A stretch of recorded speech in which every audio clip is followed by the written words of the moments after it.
Welcome to 6ABC's Weekend Extra, paid for by Mainline Health. Here's Jessica Boynton.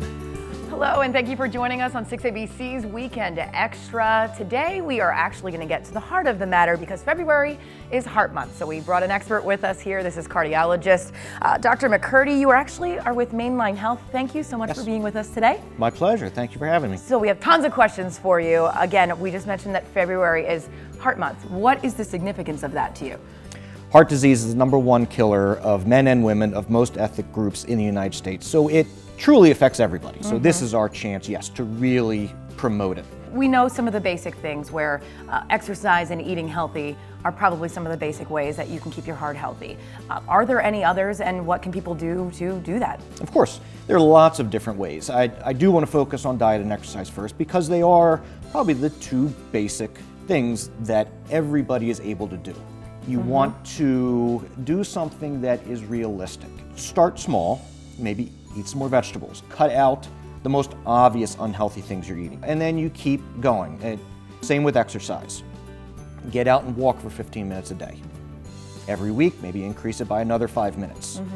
The last thing you want to do is, quite honestly, what I've seen is the middle-aged male who wants to go back to the gym like he was 16 and hurts himself. 2 days in, he's hurt, he's laid up, never going back to the gym. Nothing feels worse than that. Nothing feels worse than that. So he's not going back to the gym. And build. Exactly. Beyond diet and exercise, #1, you got to stop smoking. Smoking, vaping, they are probably the worst things you can do for not only your heart health, but your overall health. And go into vaping a little bit, because I think people have switched to vaping because they think it's actually a healthier alternative. It is still nicotine. Nicotine is still bad for the heart. That is the chemical that damages the blood vessels, increases your chances of getting blockages, and increases your chance of getting a heart attack. So nicotine is bad, whether it's coming from smoking, whether it's coming from vaping. The best thing you can do is not start, or if you are smoking, quit. Come up with healthy ways to manage our stress, and that's going to be different for everybody. Some will pick yoga, some will do exercise, some will do meditation. Limiting drinking. Heavy drinking is bad for the heart. Talking to your healthcare provider. Don't Google it. Talk to someone. Listen, Google is very much a double-edged sword. There is a lot of good information on the internet, but there is a lot of garbage out on the internet. I would highly recommend that you take that research and you get questions to take to your healthcare provider, because they can help you dig through all of that and get the good, throw out the bad. If people have a history of this in their family, are there ways to prevent that from happening in the future for them if it's in their family history? Absolutely. So the first thing to know is you have to put family history into perspective. Family history is one risk factor.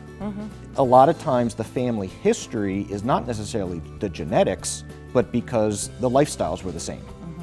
If you have a family history, you talk to your healthcare provider.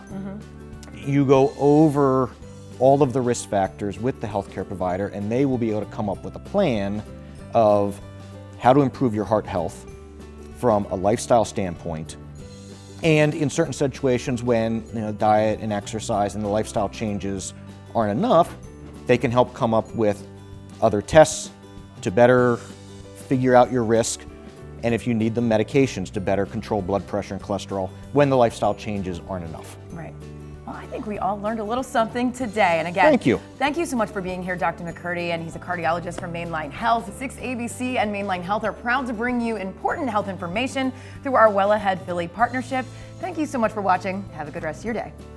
Well Ahead Philly helps you gain access to the information you need to feel better and live well every day. Thanks for watching 6ABC's Weekend Extra, paid for by Mainline Health.